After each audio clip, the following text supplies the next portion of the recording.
bienvenue. Et petite question d'actualité. Hier, la France s'est qualifiée pour le mondial brésilien. Eric, supporter? Là, j'étais au Stade de France, comme tout bon patriote aurait dû l'être. Et j'ai vu un des meilleurs matchs de ma vie, en tout cas, au Stade de France. Voilà, ferveur populaire, super match de l'équipe de France et à la fin, réconciliation nationale. On pleurait tous. Réconciliation nationale, c'est mon slogan, ça. Ouais, ça commence mal. Alain, supporter, hier? Alors, je vais vous dire, j'étais hier au concert de Nick Cave au Zénith. J'ai été invité, c'était en même temps que le match. J'étais persuadé qu'ils n'allaient pas se qualifier, donc je me suis dit autant que je regarde pas. Et quand je suis sorti du concert, j'ai vu par mon téléphone qu'ils avaient gagné 3-0. Voilà, donc je me suis dit, bon bah, respect. Voilà. Bon, respect, franchement, comme la une de l'équipe d'ailleurs. Hein, cette équipe qu'on jugeait moribonde vendredi. Moi, je ne vais pas me vanter, mais j'avais pronostiqué 3-0 publiquement. Hein, c'est enregistré. Pour l'Ukraine. Non, 3-0 pour la France. sans parier, pour le simple geste. Bon, et alors, au-delà de cette victoire, qu'est-ce qu'elle t'inspire, cette équipe, toi, Eric, cette équipe de France? Malheureusement, c'est une tradition nationale, quoi. On attend d'être dos au mur quand il n'y a vraiment pas le choix pour sortir le match de sa vie. Voilà. On n'est pas un pays fait pour les eaux calmes. On est meilleur dans la tragédie. On n'aime pas gagner facilement, mais ça a toujours été ça. Je me rappelle des victoires de Noah, il fallait qu'ils prennent les 2 premiers sets dans les dents avant de commencer à jouer. Ils finissaient par gagner 38-36 au 5e set. Je sais pas à quoi ça tient, c'est la psychologie nationale, je sais pas d'où ça vient, mais c'est une tradition établie. Alain, tu as peut-être une autre analyse? Non, je suis pas très passionné par le foot. Hein. C'est trop foot spectacle, trop foot business maintenant pour que j'ai pas une réticence à m'y intéresser, quoi. En plus, je suis d'accord avec mon camarade que ça ressemble un peu à ce que fait l'équipe de France de rugby. Quand ils doivent gagner, ils perdent, et puis au moment où on se dit ils n'ont aucune chance, ils sortent un grand match. Et finalement, on est dans le football aujourd'hui comme dans le rugby avec une espèce d'irrégularité permanente, qui n'était pas forcément le cas, parce qu'avant on avait des époques où on gagnait tout, puis des époques où on gagnait peu. Et là en foot en ce moment, effectivement, c'est un peu comme au rugby. C'est toujours en dents de scie, comme ça. Mais sinon, ce que je fais quand même remarquer, c'est que j'ai bien aimé le foot à l'époque où il y avait un beau jeu de milieu de terrain à la française, avec de la technicité, etc. Et je trouve là que même s'il gagne, c'est beaucoup un jeu maintenant qui est anti-français par rapport à la tradition du football français. C'est-à-dire très brutal, très violent, pas très technique. Et c'est une équipe qui, je ne trouve pas jolie à jouer, même quand elle gagne ou qu'elle perde. Même les buts sont toujours à moitié des buts de raccro. C'est pas les buts qu'on a vus hier entre la Suède et le Portugal. Ouais. C'est des buts de raccro, je suis désolé, avec un défenseur qui met plus ou moins le but contre son camp ou qui a failli.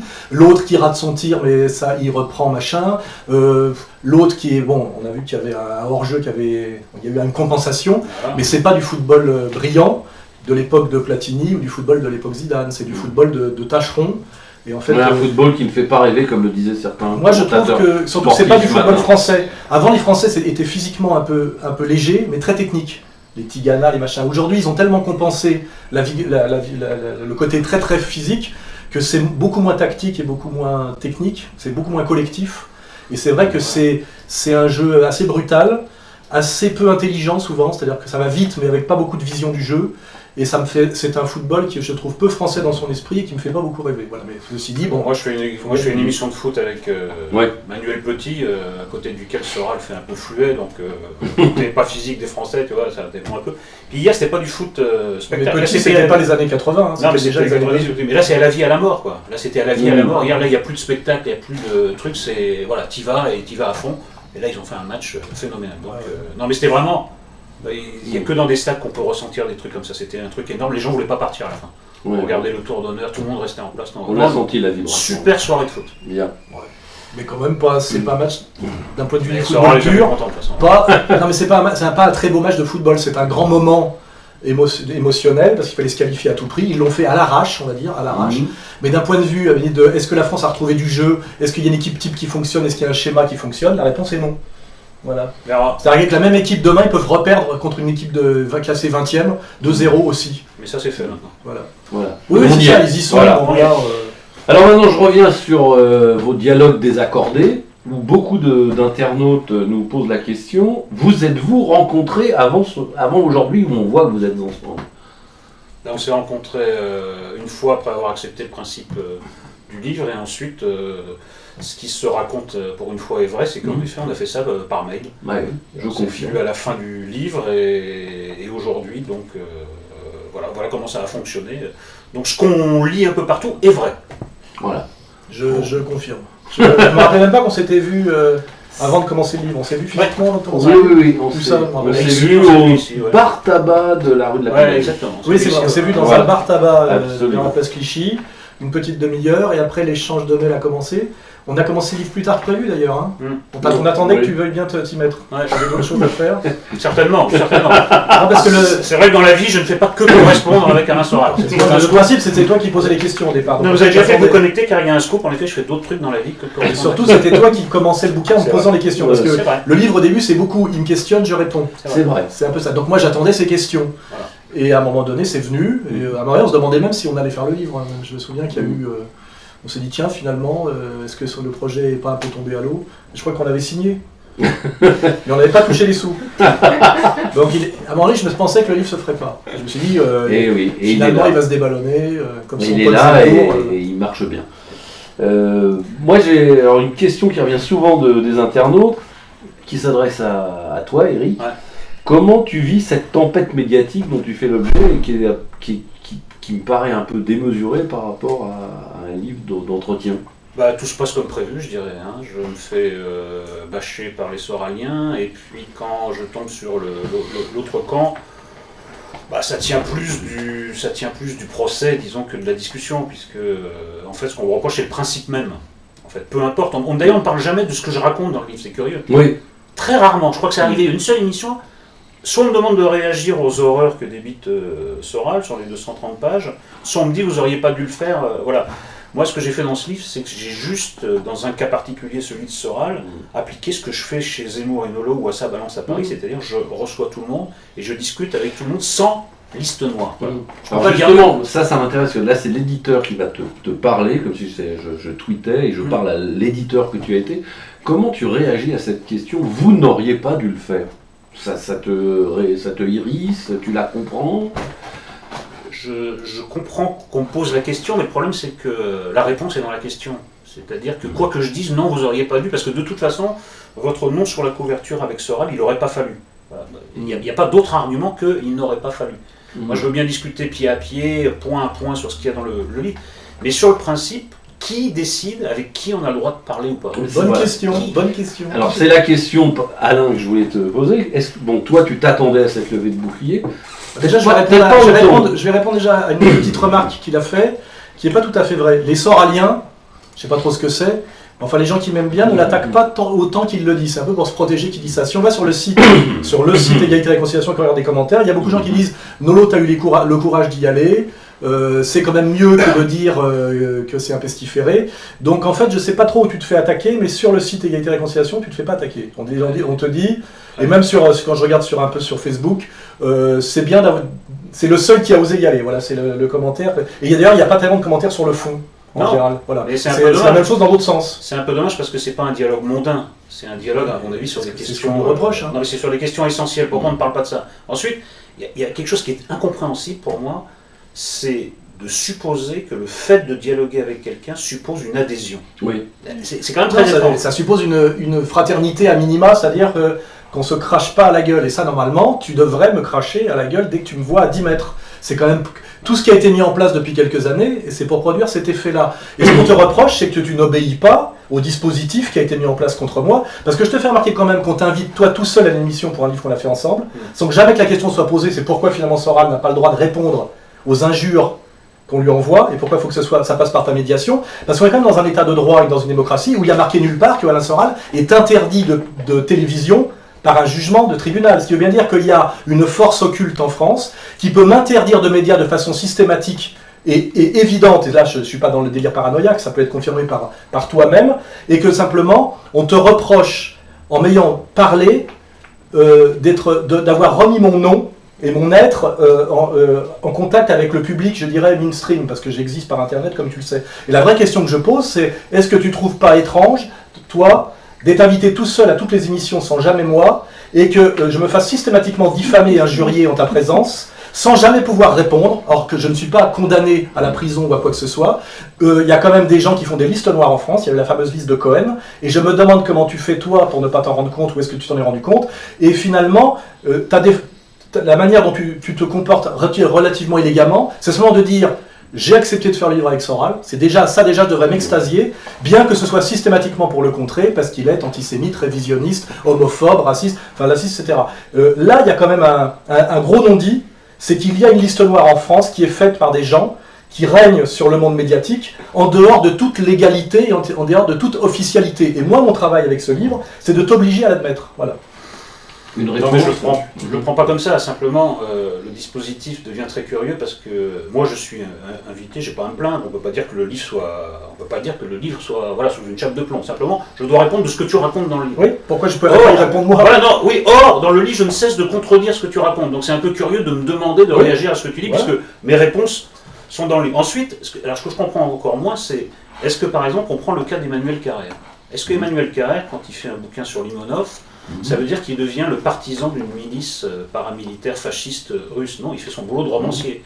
Est-ce que Lucchini, qui va reprendre Voyage au bout de la nuit, il devient pour autant le promoteur de Bagatelle pour un massacre? Non, il fait son travail de comédien. Moi, je fais dans ce livre ce que je fais toute l'année. Je passe mon temps à recevoir des gens avec lesquels je ne suis pas d'accord. Certes, les désaccords sont sans doute moins profonds qu'avec Soral, en tout cas sur l'essentiel, mais en tout cas, c'est ce que je fais toute l'année. Et là, tout d'un coup, ça ne va pas. Voilà, ça rejoint cette question que je voulais poser, c'est est-ce que tu penses normal que Alain Soral soit blacklisté comme ça à la télé, alors qu'on en parle, c'est-à-dire on parle de quelqu'un, c'est pas comme si on n'en parlait pas, en disant voilà, il est la représentation du mal, d'un certain mal. Et puis le livre n'est pas attaqué. Moi, comme éditeur, mes livres ne sont pas attaqués en justice, c'est-à-dire que mes livres ne sont interdits. C'est-à-dire qu'ils sont pas attaqués légalement, mais ils sont interdits par d'autres moyens que les moyens de la légalité. C'est ça c'est ça l'intérêt de ce livre aussi, c'est que les gens sont obligés de l'admettre, ça. Hein, je suis l'homme invisible. Si tu regardes ce qui s'est passé à Canal+, il y a un tribunal autour de toi qui te punit pour avoir simplement osé m'adresser la parole, et il y a ma photo en énorme derrière avec marqué mon nom, comme si j'étais le docteur Mabuse, tu vois, ou Fantomas. J'adore ça, je trouve ça génial, parce que toi tu prends les glavios, moi je touche les droits d'auteur. Mais c'est pas normal. Vous les touchez à deux, hein, les droits d'auteur. Oui, mais je rappelle la règle. C'est 50-50, ça que je voulais dire. C'est 100% des glavios, 50-50 pour être droits d'auteur. Voilà. Non, mais on peut retourner le truc à ce moment-là. Je pourrais dire que peut-être que c'est... Ouais, peut-être que tu es plus futé que moi, peut-être que tu as compris que tu pousses les choses tellement loin que tu vas te faire interdire de fait, pas selon une loi, mais de fait à la télévision. Donc tu vas jouer sur les deux tableaux. C'est qu'en effet, je vais faire le sale boulot à la télé, puis toi derrière, sur Internet, sur Égalité et Réconciliation, tu dis regardez, je suis pas invité, c'est bien la preuve que... Donc tout ça va relancer un cycle où c'est peut-être toi qui es le plus futé dans cette histoire, peut-être. Peut-être. De toute façon, ça a été ta réponse en disant, quelque part, vous validez Soral par votre attitude envers moi, puisque tu as vu que quand ils sont nets, ils disent d'ailleurs Soral vous a prévenu dans le livre, tu ne mesures pas ce que tu vas prendre dans la gueule pour simplement avoir osé me porter la contradiction, et tu le vérifies. On t'a pas dit esprit coubertin, ou la fameuse phrase de Voltaire que Voltaire n'a jamais prononcée. Tu sais, je ne partage pas vos idées, mais je me battrai jusqu'à la mort pour que vous puissiez continuer à les alors dans ce cas-là, ça, c'est pas vrai. Alors mon côté voltairien, de ce côté-là, il y a limite, parce que je ne me battrai pas à la mort, jusqu'à la mort pour que tu puisses... Je me battrai jusqu'au dessert. C'est une phrase de dîner en ville pour dire aux femmes. Oui, d'accord. Ça, je comprends. C'est beaucoup plus français, d'ailleurs. Hein. On est moins héroïque que ça. Donc, question qui revient beaucoup des internautes et qui te concerne, Alain. Qu'est-ce que tu réponds à ceux qui te taxent d'antisémitisme? Et question qui est jointe à celle-ci, penses-tu que ta critique systématique de cette communauté juive nuit à tes idées, par ailleurs, qui ont l'air de séduire pas mal de Français? Alors première chose, je trouve étrange qu'on me traite d'antisémite, puisque je suis très pro-arabe, très pro-musulman, donc déjà je trouve le terme est mal choisi.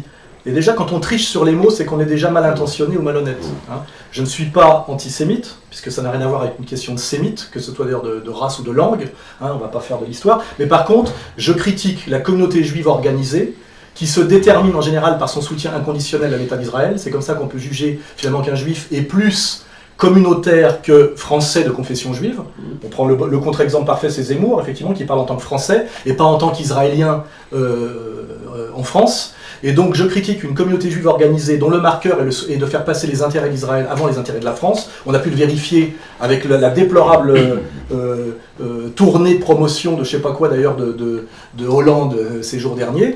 Et cette communauté juive organisée, je la montre du doigt à travers le dîner du CRIF, à travers la politique étrangère complètement absurde de la France sur le dossier iranien et syrien par M. Fabius. Donc je sais parfaitement que ce travail est totalement cohérent et sérieux. On me diabolise toujours, justement par de l'anathème, par exemple sur le racisme. Je ne vois pas en quoi m'offusquer de la toute-puissance du CRIF en France et m'offusquer de la politique de l'État d'Israël de Netanyahou et Lieberman fait de moi un raciste. Je suis au contraire un antiraciste conséquent. Et si je veux pousser la demande jusqu'au bout, c'est que quand quelqu'un qui se prétend du peuple élu et qui prétend que cette élection divine, qui fait de lui un être supérieur à moi intrinsèquement, se transmet par le sang de la mère, et que moi je dis que je ne suis pas d'accord pour adhérer à cette vision du monde en tant que républicain français, démocrate français issu de la Révolution française, c'est moi l'antiraciste. Et moi, qu'on est dans le pays de Descartes et que j'ai un cerveau qui fonctionne bien, c'est parce que je dis ça droit dans mes bottes, sans aucune culpabilité, puisque descendant de famille de résistance savoyard et pas allemand, et né 20 ans après la Deuxième Guerre mondiale, c'est parce que je dis ça que j'ai tous mes emmerdes. C'est-à-dire que je dis une vérité qui est inattaquable.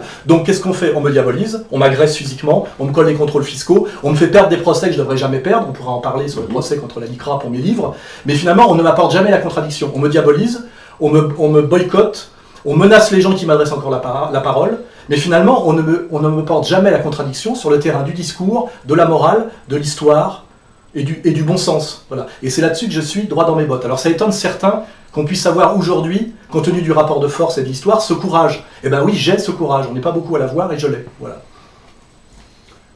Ta position, toi, Eric, là-dessus? Non, mais si c'était...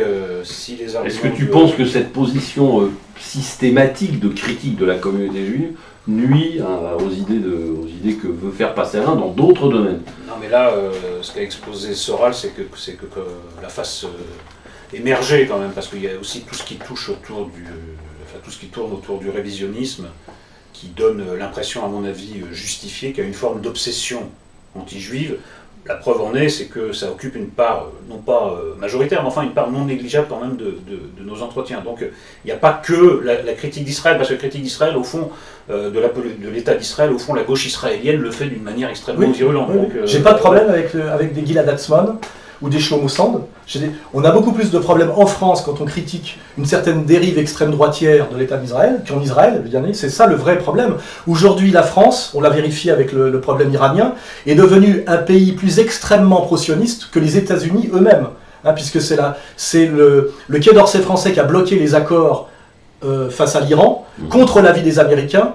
Et c'est ça, moi je suis pris dans cette question actuelle où je défends simplement l'intérêt supérieur de la France et la citoyenneté telle qu'on nous l'a apprise à l'école. Et je dis que si je suis obligé souvent de revenir sur ce sujet, c'est parce que c'est sur ce sujet qu'on est tout le temps attaqué.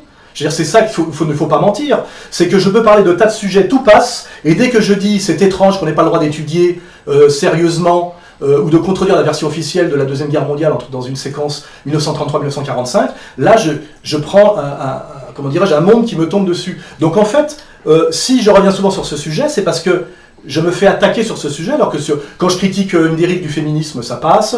Quand je parle de l'ultralibéralisme, d'ailleurs tous les sujets sur lesquels on est un peu d'accord, ça passe. Et quand je mets aussi ce sujet-là parmi d'autres, là, il y a une espèce de puissance qui se déchaîne. Et le meilleur exemple, c'est Dieudonné. Dieudonné a fait des sketchs où il se moquait à peu près de tout le monde. Un jour, il a fait un sketch sur un colon israélien. Le monde lui est tombé sur la tête et il a refusé de se soumettre. Et refusant de se soumettre, les médias n'insistent toujours que là-dessus. Si tu vas voir les spectacles de Dieudonné, je t'inviterai peut-être à aller les voir, tu verras qu'il parle de tas d'autres sujets, mais qu'on ne l'emmerde que sur son insoumission à la toute-puissante communauté juive organisée pro-sioniste. Donc ce n'est pas moi qui fais du judéocentrisme.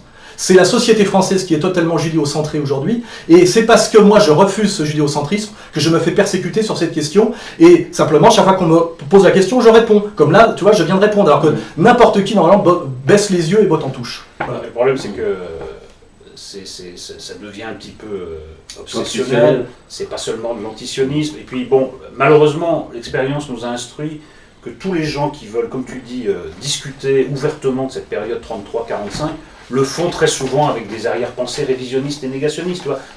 On n'est pas dans une démarche où le type dit ouvrons les portes et puis ayons un débat historique. C'est du procès d'intention. Non, parce que ça a été vérifié par des tas de gens qui au fond s'en servent comme cheval de Troie de trucs vraiment nauséabonds. Mais je finis sur ce que tu dis. Le problème c'est que... Du bruit et des odeurs, comme disait Chirac, les trucs nauséabonds, moi c'est pas des concepts, le nauséabond. Non, la phrase de Chirac est extrêmement préoccupante. Ouais. Mais ça lui a pas valu l'excommunication. Je comprends bien, mais il faut que je réponde aussi à la deuxième partie de la question. On finit par ne parler que de ça. Et en effet, Je suis d'accord avec toi, parlons d'autre chose. Voilà, non mais il n'est pas question du reste et qui est quand même abordé notamment on va finir tout de suite là-dessus. Parlons d'autre chose. Les juifs ne sont que 1% de la population française et il n'y a qu'un juif sur 6 qui est membre d'associations qui montrent que leur judaïté passe avant leur nationalité française. Donc en fait, cette question qui m'intéresse moi ne touche que 1/6 de 1% de la population française. Ça ne vaut pas le coup de passer la soirée là-dessus. On parle beaucoup trop des juifs, tu as raison, parlons d'autre chose. Voilà. C'est très secondaire comme sujet. La crise économique c'est bien plus important. Voilà, exactement. Voilà. Non mais exactement. Mais simplement, on est bien d'accord. Simplement aussi, que les juifs arrêtent de m'emmerder avec ça. Non mais je comprends bien. Okay. Mais là aussi, tu sais que c'est extrêmement sensible, tu sais que ça va marcher à chaque fois. Donc tu aimes bien titiller où tu sais qu'il va y avoir du répondant. Donc c'est un jeu un peu de... Voilà, il y a deux formes de... Il y a deux pensées qui n'arrêtent pas de se chercher l'une l'autre et de se nourrir l'une l'autre. Mais pour être honnête, il suffit de faire de la chronologie. J'ai commencé à me faire connaître comme analyste pamphlétaire avec des textes courts qui étaient dans « Jusqu'où va-t-on descendre ?» Ça faisait abécédaire de la bêtise ambiante. Je parlais des problèmes de l'immigration, des problèmes du féminisme, des problèmes de la dérive néo-capitalisme, des problèmes du virage à droite du PS, tout ce que tu valides d'ailleurs à peu près toi aussi comme état général de l'évolution de la société, que tu d'ailleurs certaines choses que tu accompagnes en disant que c'est un bien, bon c'est le livre avancé. Et j'ai par ailleurs aussi parlé de quelques petits sujets qui touchaient au côté intouchable de la communauté juive organisée, à la question aussi de la liste des maudits, qui fait la liste, j'ai remarqué que c'était toujours les mêmes qui faisaient la liste, je parlais par exemple de la toute-puissance inexplicable de Bernard-Henri Lévy, tu pourrais te poser la question, d'où vient sa toute-puissance hein, et là, je me suis pris dans la gueule une communauté organisée, hein, que je ne confonds pas avec les juifs du quotidien comme j'ai dit, qui m'ont dit en gros, tout de suite tu te traites d'antisémite, de nazi, etc. parce que tu as fait remarquer que la position de Bernard-Henri Lévy en France est obscène, est injustifiée et injustifiable et qu'elle est même dangereuse parce qu'elle produit de l'antisémitisme. C'est clair et net de le comprendre. Parce que je veux dire, il y a des gens qui sont agacés par la communauté juive, c'est notamment à cause de l'omniprésence et de l'omnipotence injustifiée, injustifiable d'un Bernard-Henri Lévy. Mais moi, on m'a emmerdé parce que j'avais osé dire ça. Alors évidemment, j'aurais pu fermer ma gueule, comme on me l'a conseillé, dire bon, bah, je vais parler de drague, de féminisme, d'immigration, taper sur les musulmans parce que c'est la mode, sans jamais montrer que les demandes communautaristes que font les musulmans s'appuient sur la jurisprudence des juifs orthodoxes, hein, les journées dans les piscines, etc.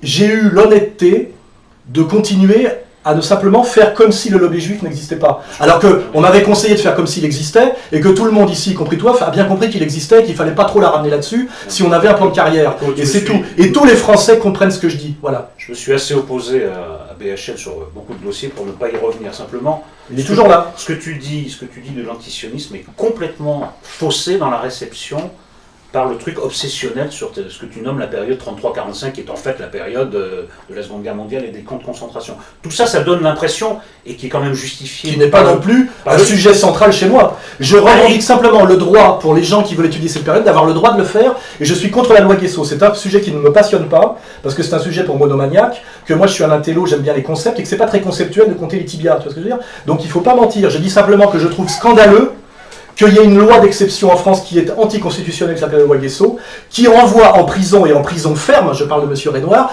des gens parce qu'ils produisent une brochure de 15 pages renéotypée qui touche 100 personnes, pour dire qu'ils ne sont pas d'accord sur le décompte de Nuremberg.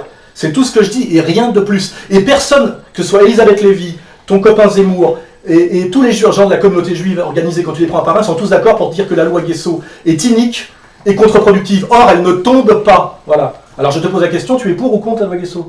Je suis évidemment contre la loi Guesso, mais j'observe... Il l'avait dit dans le livre, d'ailleurs. Oui, dans le livre. C'est tout, le reste, c'est pas intéressant. Mais si, parce que ça tout dépend pourquoi on est contre, tu vois. Si c'est doit être pour cheval de trois d'idées... On est pour ou contre ? Voilà, d'idées que je trouve extrêmement... Ben, t'aimes pas le mot, mais je m'en fous. D'idées nauséabondes, c'est pas la même chose que de dire la loi Guesso bride la liberté des chercheurs. C'est pas la même chose. Si t'as des arrière-pensées par rapport à la loi Guesso... Mais le crime d'arrière-pensée n'existe pas. Ah si, bah si. Non. Le crime d'arrière-pensée, ça nous ramène à l'URSS, et ça nous ramène à ce que tu n'aimes pas, c'est-à-dire les camps. C'est-à-dire que ce qui compte dans une société, c'est ce que tu fais. Tu vois ? Quand on m'envoie au tribunal pour trouble manifeste à l'ordre public, en référé et que je perds, je ne trouble pas manifestement l'ordre public, c'est indémontrable, personne n'a jamais agressé personne en mon nom, j'ai toujours bien fait mis en avant le côté totalement pacifique et humoristique de ma démarche, et aider les gens à s'instruire, etc. Moi, ce que je remarque, c'est qu'à un moment donné, on te reproche des arrière-pensées et quelque chose qui serait nauséabond. Le nauséabond et l'arrière-pensée, ce n'est pas de l'ordre de la loi, c'est de l'ordre du totalitarisme. Ça veut dire qu'à un moment donné, même si sur les faits, on ne peut pas te donner tort, on va te donner tort parce qu'on devine que... Et là, il y avait, dans le jugement que je viens de subir dans un procès face à l'ICRA, la juge m'a condamné parce qu'il y a quelque chose de subliminal dans mon travail. Je veux dire, quand on est dans le crime subliminal, la démocratie est gravement en danger. Or, la démocratie est en danger, elle est en danger par ce côté-là. Hitler est mort en 1945 et les Allemands ne veulent pas envahir la Pologne et pas non plus réenvahir la France. Donc, faut pas se foutre de ma gueule. Le danger, c'est la liberté de penser aujourd'hui et le politiquement correct. C'est pas la vie quotidienne des Juifs en France. Il faut quand même avoir l'honnêteté. Je veux dire que c'est une communauté qui vit très bien et qui n'est pas agressée. Il faut passer à une autre question parce que là, on est dans le monologue désaccordé. Voilà. Oui. Non, alors justement, moi j'ai une autre question d'éditeur à éditeur encore, Eric. Alain a été condamné à caviarder des livres qui sont publiés depuis de nombreuses années, je pense à Léon Bloy notamment, à Henry Ford, livres par ailleurs publiés dans d'autres maisons d'édition. Est-ce que là, en tant qu'éditeur, tu comprends cette démarche? Et tu comprends qu'on en ait si peu parlé? Moi, je ne connais pas le fond du dossier. Les deux auteurs que je connais, c'est Léon Bloy, et en effet, le livre incriminé a connu des tas d'éditions qui doivent être encore disponibles. Oui, qui sont encore disponibles. Assez facilement, donc c'est assez curieux. Après, l'autre type que je connais, c'est Blanc-Rue, qui est un zozo pour moi de première classe. Je ne sais pas ce que tu fous avec des mecs comme ça, mais bon. J'ai racheté les droits d'un livre qui a été édité précédemment, très bien. Et c'est un dictionnaire. Ah bon, parce que moi je l'ai croisé au moment de l'affaire Little, c'est impressionnant à Blanc-Rue, c'est dans la folie totale. Voilà. Non, t'as des Non mais fréquentations. d'accord, mais la folie c'est clinique. C'est pas, la loi ne décide pas si t'es fou Non, ou je te pas. parle de l'éditeur, là. C'est pas au psychiatre que je m'adresse. Voilà, parce que psychiatriser les attitudes, c'est comme ça qu'on a mis Clouseau en prison, c'est comme ça qu'on a mis Ezra Pound en prison, et c'est comme ça que les soviétiques faisaient. Quand ils n'ont plus rien à te répondre sur le terrain de la logique, du sens, ils te disent que t'es fou. Et c'est quand même dangereux parce que tout ça n'est pas très de gauche. J'ai parlé de Zozo, il me paraît très Zozo. Il n'est pas fou, mais il me paraît un peu.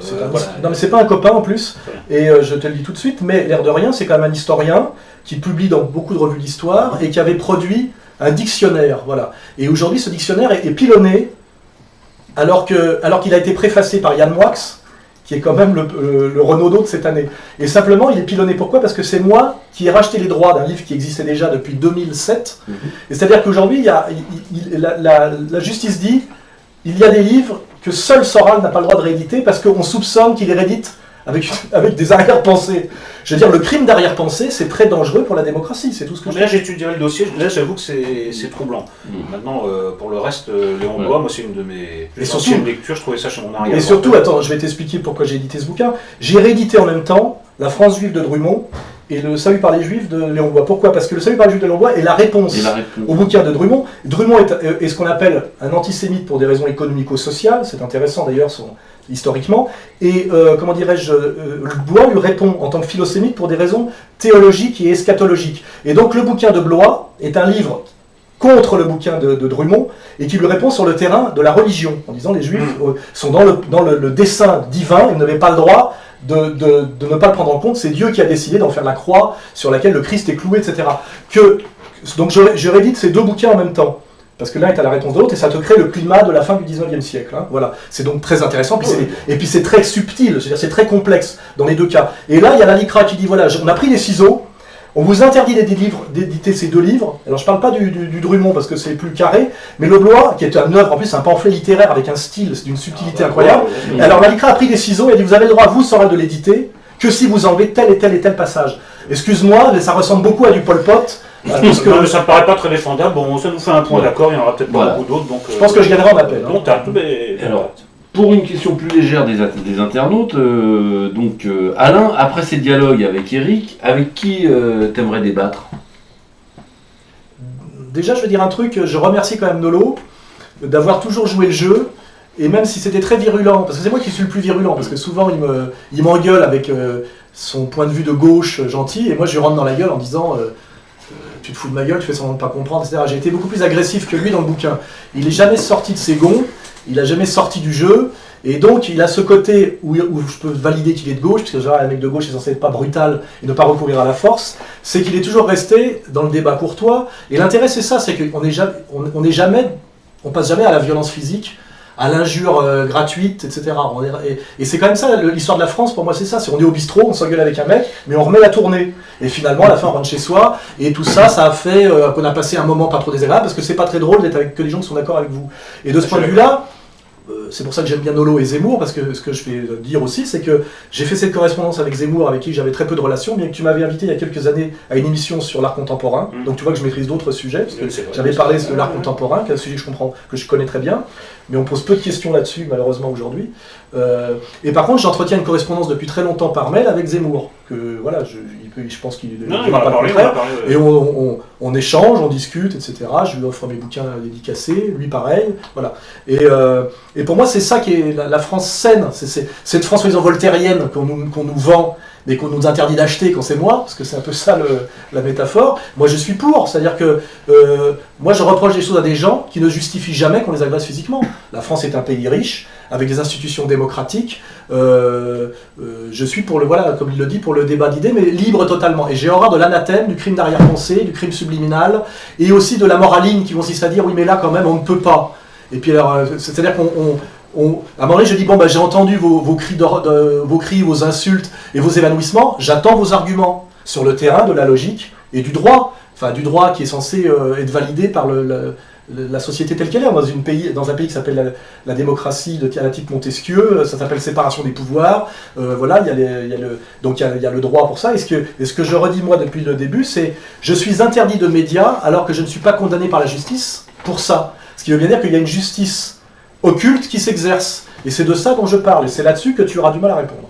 C'est ça que j'ai dit. Mais toi, t'as pas répondu à la question alors. C'est quoi la question? Prochain, avec qui tu veux débattre? Avec qui je veux débattre? Avec qui tu aimerais Alors voilà, je prends tout le monde. Je prends tout le monde. C'est comme en boxe. Je suis sûr de ma culture historique, je suis sûr de ma logique, je suis sûr de ma morale, je suis sûr d'incarner moi, je dirais la tradition française, je dirais justement de ce débat voltairien que Voltaire n'a jamais pratiqué lui-même, parce que comme tu le sais, il a essayé de faire assassiner Jean-Jacques Rousseau, réellement. Il voulait sa peau, il voulait le faire buter. Hein, il avait l'argent pour le faire, il a essayé de le faire. Donc moi je ne suis pas voltairien justement, et il est au Panthéon, tu vois. Je ne vais pas parler de l'antisémitisme de Voltaire. Qui est à un niveau d'hystérie, qui est un niveau d'hystérie proche de Bagatelle de Céline. Hein. Et l'islamophobie aussi. Oui aussi, il détestait. Mais il est au Panthéon, lui. Voilà. Donc un nom, je prends tout le monde. Zemmour, ça serait intéressant après Nolo. Je ne sais pas si Zemmour a intérêt à y aller, mais je vais le défier. Je dirais Zemmour, je veux bien dialoguer avec toi, parce que je sais qu'il y a un sujet sur lequel on a du mal avec lui, c'est quand moi je lui parle de la crise. Il me parle beaucoup d'islam, et moi je lui parle beaucoup de Wall Street. Ça m'étonne pas. Il voit beaucoup le problème islamique, mais jamais la logique de la dette et le système de domination financière. Peut-être pour des raisons communautaires. Peut-être. Ça revient. Et toi, Eric, avec qui tu aimerais débattre si tu avais encore l'occasion de faire un dialogue? Moi, je prends le vainqueur. Ah, tu prends. D'accord. Tu remets la pièce sur le baby. On peut faire un truc à 3. Ouais. Je trouve que 3, c'est un truc compliqué. En amour ou dans les débats, c'est compliqué 3. Et alors, une question à vous deux, mais d'abord à toi, Eric. Justement, on parlait de Zemmour. Quelle différence fondamentale dans la pensée d'Eric et de Zemmour et de la pensée d'Alain? C'est pour ça que je serais très curieux de voir un livre d'entretien entre les deux, parce que, à part sur quelques sujets qui fâchent, il y a pas mal de points communs tout de même entre deux. Donc, je pense qu'ils tomberaient d'accord très très souvent. Alors évidemment, Soral a levé un point qui les opposerait. Je sais pas si... J'arrive pas à en trouver un autre, à vrai dire. Je pense qu'il passerait... Il y a une grosse différence, c'est que Zemmour a plusieurs émissions de télé et que moi je suis interdit de médias. Oui, mais là, ça n'influerait pas sur le fond de vos échanges. À mon avis, toutes les 3 lignes, vous seriez obligé de dire bah oui, je suis d'accord avec toi, ou je ne te donne pas tort, ou voilà. Je sais pas si ça donnerait quelque chose de très nerveux, quoi. Voilà. Sauf sur le sujet précédemment évoqué. Ça peut être intéressant parce qu'on n'a pas tout à fait la même culture. Lui, en fait, c'est un mec qui a fait Sciences Po, qui a essayé de faire l'ENA, et qui est un type finalement de la bourgeoisie de droite, quoi, au sens respectable et français du terme, c'est-à-dire l'honnête homme cultivé, genre Monsieur Test, tu vois, de Paul Valéry, tu vois. Et moi, je suis un marginal qui est passé par le marxisme-léninisme, donc on a et qui ne voilà, Sciences Po, l'ENA, tout ça, c'est pas mon truc. Et malgré tout, on est d'accord sur pas mal de sujets. Voilà, donc, mais on n'y vient pas on n'y arrive pas par les mêmes chemins. C'est ça qui est pas mal. Non, puis vous venez l'un et l'autre de la gauche, hein. Donc ça c'est voilà. Donc là oui, aussi, ça c'est gentil de le faire remarquer. Oui. Non mais vous seriez là aussi sur l'itinéraire, comme sur les idées, il y a des points communs. J'insiste là-dessus. Moi je viens culturellement de l'extrême gauche puisque j'avais 18 ans au milieu des années 70. Donc de toute façon, il n'y avait rien d'autre que l'extrême gauche quand tu étais en plus branché musique, etc., rock'n'roll, tu vois. Bon, hier, j'étais au concert de Nick Cave, j'écoute pas de la musique militaire allemande. Hein.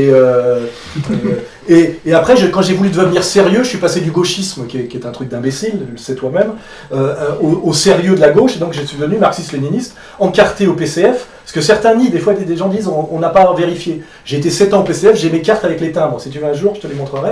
Et effectivement, cellule Paul Langevin dans le 5e arrondissement, etc. Donc j'ai été longtemps, j'ai été d'extrême gauche puis de gauche communiste, c'est-à-dire de la gauche sociale et pas de la gauche sociétale PS. J'ai d'ailleurs beaucoup d'ennuis avec le PS à l'époque, on se faisait emmerder par la gauche bobo, quoi. Et c'est vrai qu'à un moment donné, j'ai trouvé que le PC ne défendait plus les intérêts des ouvriers, mais devenait un PS bis et tombait dans le sociétal. Et j'ai erré un peu chevènement, et puis après, effectivement, le Front National. Et je le dis, je n'ai fait finalement que rejoindre les militants de base du PC quand je suis allé au front. C'est-à-dire qu'en tant qu'intellectuel communiste, j'ai eu l'honnêteté de suivre ma base. Tu vois ce que je dis ? C'est ce que non, mais là, ça paraît vérifié par les faits, donc il n'y a pas de souci de ce côté-là. Et toi, Eric, une question qui est revenue souvent, est-ce que tu penses qu'Alain Soral représente une France qui existe, mais que l'on se refuse de voir ? Ce que tu as un peu abordé d'ailleurs dans le grand journal. Non, mais je le dis et je suis obligé de le répéter, mais c'est pas seulement Soral, c'est que toutes les 3 semaines, on découvre une France qu'on ne voulait pas voir. Donc la France de Soral, c'est une de ces Frances. Pendant très longtemps, on nous a dit que la France du Front National n'existait pas, qu'en fait, les gens qui votaient Front National étaient des fachos. On a bien été obligé de s'apercevoir qu'il n'y avait pas que des fachos. Évidemment qu'il y en a qui votent Front National, mais que c'était plutôt des gens de gauche qui y venaient. Après, il y a une révélation, c'est que, tiens, la France de la Manif pour tous existe. Tiens, tout le monde n'est pas abonné à l'IB. Ben non, tout le monde n'est pas abonné à l'IB en France. Et c'est très curieux, et je pense que ça participe du climat de confusion dans lequel on barbote. C'est qu'avant de faire un constat, éventuellement de trouver des solutions, il faut faire un état des lieux. Mais si on fait un état des lieux avec des œillères, ou avec des lunettes noires, ou avec des lunettes roses, qui est encore pire, on ne risque pas d'y arriver. Et là, voilà, les gens font comme si ce qui ne les arrangeait pas n'existait pas. Après, c'est vrai que moi, j'avais un peu sous-estimé l'influence de Soral avant de bosser avec lui. Je rencontre vraiment pas mal de Soraliens. Et là aussi, les gens des médias croient encore que ce sont eux qui possèdent la zone d'influence. Mais la zone d'influence, elle n'est plus à la télé, à la radio, elle y est encore, mais ça se passe beaucoup par Internet. Et Soral, c'est plutôt Internet. Voilà. Donc maintenant, moi, ce que je souhaite, c'est qu'on mette sur la table tout, qu'on discute entre nous, les uns avec les autres, même si ça passe par des moments un peu douloureux. Après, on voit ce qu'on en est. Mais d'abord, un petit état des lieux de la réalité, au lieu de se complaire dans des constructions idéologiques imaginaires. C'est d'ailleurs ce qu'on lui reproche, c'est d'accepter l'état des lieux. C'est même, on te reproche simplement d'avoir osé le faire, c'est-à-dire de dire les gens qui t'engueulent parce qu'ils font partie du microcosme et tous, et eux ne sont pas, finalement, sont dans une bulle, comme tu l'as dit toi-même, ils disent tu mets en danger notre petit confort. En fait, il y a l'idée quand même derrière ça, notamment je me rappelle à Apathie, c'est qu'il t'a répété 15 fois. Ah oui. Vous avez fait un beau cadeau à la Soral, c'est un beau cadeau. Il ne se pose pas la question de savoir s'il y a une crise sociale, s'il y a du chômage, s'il y a du désespoir. Vous avez fait un beau cadeau à la Soral, c'est-à-dire en gros, si je vais le pousser son raisonnement inconscient à Apathie, c'est vous mettez en danger mon propre gagne-pain. C'est ça qu'il te dit en gros. C'est-à-dire que si à un moment donné on admet les idées de Soral et qu'on ne les limite pas à Internet et qu'on les fait rentrer dans les médias mainstream, Apathie il dégage. Parce que sa réponse n'est suffisante en rien. Tu l'admets, puisque toi-même, ta fonction relativement respectée dans les médias, parce que les Soraliens te respectent, c'est parce qu'avec ton duo avec Zemmour, tu parles de ce dont les autres ne parlent pas, et tu invites les gens que les autres ne veulent pas inviter, même si tu as tes limites, évidemment, qui sont des limites qui fait que si tu les outrepassais, tu te ferais sortir des médias comme je m'en suis fait sortir.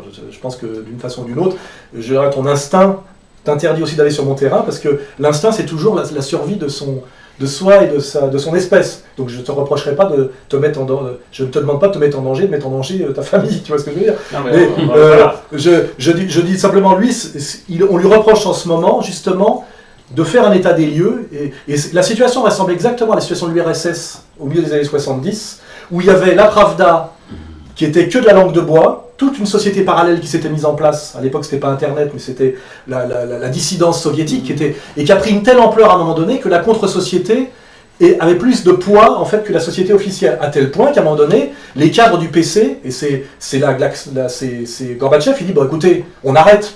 C'est tellement du théâtre. Et d'ailleurs, on arrête et on passe à l'économie de marché et on privatise nous-mêmes. Hein. C'est ça qu'on n'a pas dit. C'est pas Solzhenitsyn qui a pris le pouvoir. Et aujourd'hui, il y a d'ailleurs des intellectuels russes qui te disent, l'Union européenne, parce que j'élargis ça à la question européenne, c'est une URSS à l'envers. C'est-à-dire que nous avons des technocrates qui sont des apparatchiks, qui eux jouissent parce qu'ils sont totalement isolés des problèmes du monde et bien payés, et qui sont là pour nier la réalité et ne pas admettre la catastrophe de leur positionnement stratégique et de ce qu'ils ont mis en place depuis 25 ans, et ça ressemble vraiment à l'effondrement industriel de l'URSS. Il y a un peuple qui les prend soit pour des cons, soit les déteste, et qui finalement ne les écoute plus.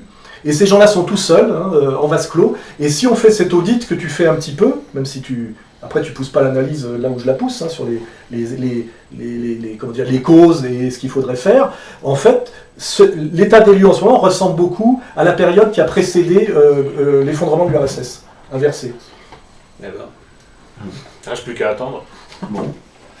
Non, mais donc tu penses, comme le disent certains, qu'il y a effectivement un peu une France à deux pensées en ce moment, une pensée réelle qui serait celle du peuple et de ceux qui vivent la crise et les difficultés, puis une pensée médiatique qui ne se rend pas compte que l'autre existe. J'ai participé à une émission avec François Fillon, chez François-Olivier Gisbert, à la fin, c'était sur la pensée unique.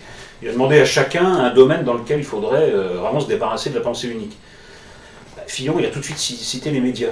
Je trouve qu'il y a un problème avec les médias. On voit bien que les médias ne justifient plus du tout ce nom.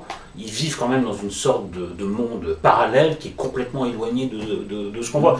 Moi, j'ai la chance par inclination et puis parce que par paresse aussi, parce que la jet set ça m'a toujours semblé trop fatigant à intégrer et puis pas très intéressant, de vivre plutôt au contact du peuple, et je vois bien qu'ils vivent dans une autre galaxie par rapport à l'ordre médiatique de gens qui sont entre eux. Donc ce divorce entre ceux qui sont censés analyser la réalité et ceux qui la vivent, ça va très très mal se terminer. Bon, de toute façon, on le voit bien avec la crise de la presse, et puis surtout, on discute avec des gens qui vraiment vous parlent une langue étrangère et vous parlent d'un pays étranger qui est pourtant le nôtre, la France. Donc, tout ça ne peut que mal se terminer.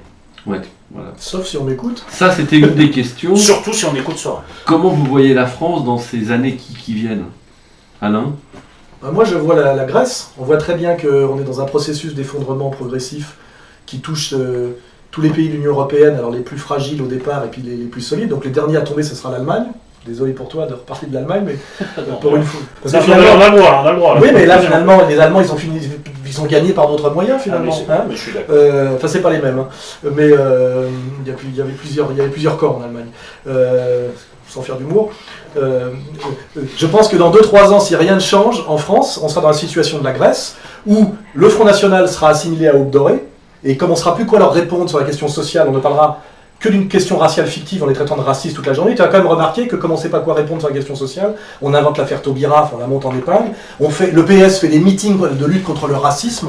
Je ne pense pas que le problème en France, quand tu vois hier d'ailleurs la réussite de l'équipe de football et comme elle a été accueillie par le peuple de France, la France est un pays très peu raciste, et le PS n'a plus que ce pseudo-concept à la bouche qui avait déjà été inventé par Mitterrand pour abandonner la question sociale à partir de 83, c'est qu'on a des élites qui disent il y a un gros problème de racisme en France, alors qu'il y a un très très gros problème économico-social, et quand tu vois ce qui se passe en Grèce en ce moment, c'est exactement ça. On a un pays dont les élites ont vendu les intérêts supérieurs du pays à une logique de la dette qui était d'ailleurs Goldman Sachs, avec des trucages, etc.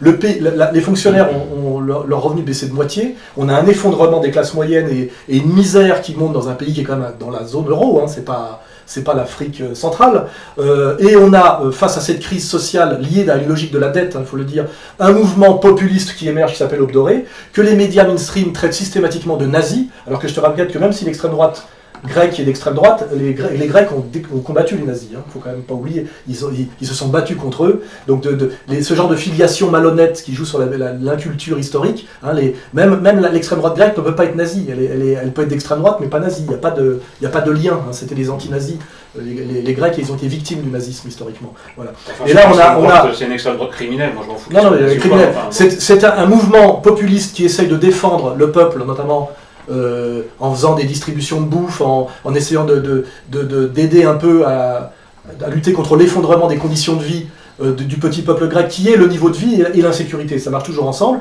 Ils se font diaboliser à mort. Ils arrivent quand même à représenter entre un quart et un tiers de l'électorat. Et à la fin, ils sont arrêtés par la police en tant qu'élus du peuple parce que soi-disant il y aurait un de leurs militants qui aurait tiré, ça fait penser un peu à l'affaire Mera ou à l'affaire Méric, qui aurait tiré sur un chanteur de rap.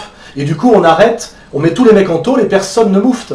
Et je veux dire, on peut imaginer que demain en France, dans 2 ans, si la politique UMPS continue dans sa logique qui pousse à la désindustrialisation, à la colère, on a déjà vu les bonnets rouges, et que le Front National monte naturellement puisqu'il dit le contraire en tant que programme, et puis qu'à un moment donné, il y a un petit Méric à nouveau qui soit pris dans une bagarre et qui meurt, et qu'on arrête tous les députés du Front National en disant que c'est des nazis.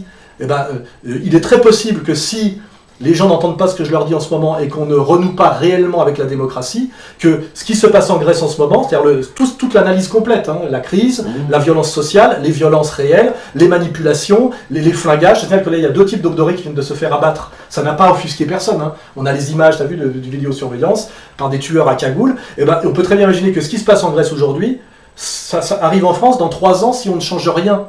Au niveau de la gestion, je parle. Et excuse-moi, mais ce n'est souhaitable pour personne. Ah oui, d'accord. Enfin, l'aube dorée, bon voilà, c'est quand même des ratonnades. C'est pas seulement caritatif, tu vois, peut-être qu'ils aident les mecs, mais bon, c'est des ratonnades, c'est des actes violents, c'est des assassinats. C'est surtout du soutien social. Bah oui, mais enfin, ça, c'est mélangé, faut bien une mais pourquoi tu vois l'un et pas l'autre? Non, mais je te dis les deux, parce que tu as tendance un peu. Oui, bah je fais contrepoids. Tout le monde me voit que la question raciale sur l'aube dorée. Moi, je montre un peu du doigt la question sociale qui est cachée par tout le monde. Bah très bien, mais je fais mon boulot et toi le tien, apparemment, bon voilà. Mais t'es majoritaire. Ah bon, très bien, bah, ça me change. Non, moi, ce qui me semble, ça peut être encore pire, c'est-à-dire que vraiment, les gens de la base se passent de tout, c'est-à-dire de tous les corps représentatifs, y compris celui qui est le plus protestataire, c'est-à-dire le Front National. Moi, je pense qu'ils prennent les choses en main eux-mêmes, et que ça se termine vraiment par des jacqueries. Ils n'en ont rien à foutre des syndicats. Mais on le voit bien avec les syndicalistes, même les syndicalistes de base, ils n'en ont rien à foutre maintenant des centrales. Ils veulent régler les choses par eux-mêmes, ils trouvent qu'ils sont trop... Surtout ils ont leur base qui leur fait pression contre l'avis de la direction. Exactement, tout à fait. Et puis bon, voilà, là où il n'y a plus rien à perdre, le type, il n'a même plus envie. D'ailleurs le problème, c'est pas tellement le vote Front National, c'est plutôt l'abstention. Il y a des gens qui vont même pas voter Front National. C'est même pas le vote protestataire, ils préfèrent le vote Front National, c'est encore un espoir. Et un espoir par les voies politiques traditionnelles et constitutionnelles, puisque c'est quand même... Enfin, c'est plutôt le désespoir, c'est-à-dire qu'ils... Non, mais c'est un parti électoraliste. C'est des gens qui pensent encore qu'on peut s'en sortir par les élections, n'oublie pas ça. C'est-à-dire qu'ils adhèrent encore à ce principe de la démocratie représentative. Non, mais ça, c'est vrai. Il y en a qui te disent, il faut directement prendre la Kalachnikov et il faut rafaler. Voilà, ça s'appelle Libération de la semaine dernière. Oui, enfin bon, le type a l'air un peu... Bon, ouais, mais n'empêche qu'il y a un climat. Non, mais moi je pense que les gens... un jour, décideront de régler ça eux-mêmes, mais ils n'en auront rien à foutre du Front National. Et le régleront comment, d'après toi? Ben oui, par la violence, mais ça c'est certain, je le crains. Voilà, bah écoutez, pour conclure, parce qu'on a largement dépassé, mais on a beaucoup d'internautes avec nous, une question à toi, Eric, éditeur. Est-ce que toi, tu aurais publié Alain Soral? Moi, je veux bien publier Alain Soral à condition qu'il y ait un contradicteur. Voilà. Moi, je suis pour le débat, moi je suis pas pour Soral en roue libre, hein. Mais s'il sera là en face de lui un mec qui lui répond, qui le contredit, qui le pousse dans ses retranchements, tout va bien. Oui, parce que c'est vrai que tu as dit que je parlais tout seul sur mes vidéos du mois. Vrai. Mais si je parle tout seul sur mes vidéos du mois, c'est que progressivement, j'ai été désinvité des émissions. N'oublie pas qu'à un moment donné, Ardisson, qui m'invitait régulièrement, ne m'a plus invité. Il a même dit qu'il ne pourrait plus le faire. C'est-à-dire qu'il y a des ordres qui viennent quand même d'en haut. Tadei s'est pris une grosse pression avec l'histoire de la liste de Cohen, parce qu'il avait osé m'inviter. Alors qu'il m'a déjà plus invité depuis 2 ans, et à un moment donné, effectivement, plus personne ne m'invitant, et ben finalement, je m'auto-invite à mon auto-émission. Et voilà. Ce qui fait quand même chier le système, c'est qu'il y a beaucoup plus de gens qui me regardent finalement que de gens qui regardent les émissions qui étaient censées m'inviter. Parce que ma victoire, ma revanche, qui n'est pas posthume, elle pourrait le devenir d'ailleurs, mais ma revanche, c'est que finalement, je fais mon émission sur mon canapé Ikea dans mon petit studio de 35 mètres carrés, et finalement, il y a plus de gens pour me regarder, il détourne la tête de la télé et il regarde Soral sur son canapé, que de gens qui regardent les émissions, ces émissions institutionnelles de débat d'idées, où on dit il faudrait rompre contre la pensée unique, on t'invite pour le faire, mais on m'invite pas moi. S'ils avaient voulu respecter l'intitulé de l'émission, pour rompre avec la pensée unique, ils pouvaient m'inviter moi. Surtout que là, je suis seul, face à combien de contradicteurs et des champions, un ancien Premier ministre, un philosophe hautement gradé, toi, etc. Or, ce que vous pouvez regarder dans le regard de tous ces types-là, alors que je ne suis pas là, c'est la peur. Ils ont peur de moi, même absent. De quoi ont-ils peur? C'est ça la question. Voilà, bah écoutez, merci à vous deux, de ces dialogues désaccordés. Voilà, donc Il peut pas s'empêcher. Mais une gaminerie pour terminer. Mais c'est notre Alain. C'est dommage. Non, mais comme ça soupçonnait d'être un signe néo-nazi, je vais faire plus traditionnel. Je vais faire ça. C'est français. Bah, ça, je préfère. Il y a une tradition. Voilà. Le bras d'honneur, c'est plus Je viens de créer une petite entreprise qui s'appelle Bras d'honneur, justement. Tu vois. Merci à vous deux. J'ai entendu ta critique. Et puis merci de nous avoir aussi, à travers ce livre, éclairé sur pas mal de points et de positions. Et il se vend. On pose la question, à combien il se vend? C'est toi de répondre, l'éditeur. Bah écoutez, pour le moment, on a fait un premier tirage à 16 000 et on en a réimprimé 5 000. Voilà. Alors c'est pas encore vendu, on compte sur vous, mais... Donc on serait déjà dans du 20 000 très à l'aise. Voilà, ce qui veut dire qu'il y a une lutte contre... Et toi d'ailleurs, quand tu dis que mes livres se vendent à quelques dizaines de mille exemplaires, Comprendre l'Empire, qui est un livre de fond d'ailleurs, qui n'a jamais attaqué, jamais critiqué, mais qui est traduit en coréen, en russe... En coréen du Nord ou du Sud? Du Sud. Ouais. Du Sud. On a préféré Corée du Nord, mais on ne choisit pas. Et on a passé les 60 000 exemplaires quand même. Plusieurs dizaines, mais moi je suis un méconnaître. Voilà, et alors dernière question d'internaute. Oui. Avez-vous évolué dans votre perception de l'autre à l'occasion de ce livre? Moi oui, je dois le dire. Je pensais qu'il jouait un double jeu, en faisant le contradicteur, et en disant en fait il est d'accord avec moi surtout parce qu'il est intelligent et cultivé. Et en fait j'ai découvert qu'il pensait réellement ce qu'il disait. Donc j'ai découvert un Nolo bien plus naïf et enfantin et de gauche que je n'imaginais. Et réciproquement, hélas. En tout cas, merci à tous les deux, et puis merci aux internautes qui nous ont suivis. On se serre la main ou tu veux pas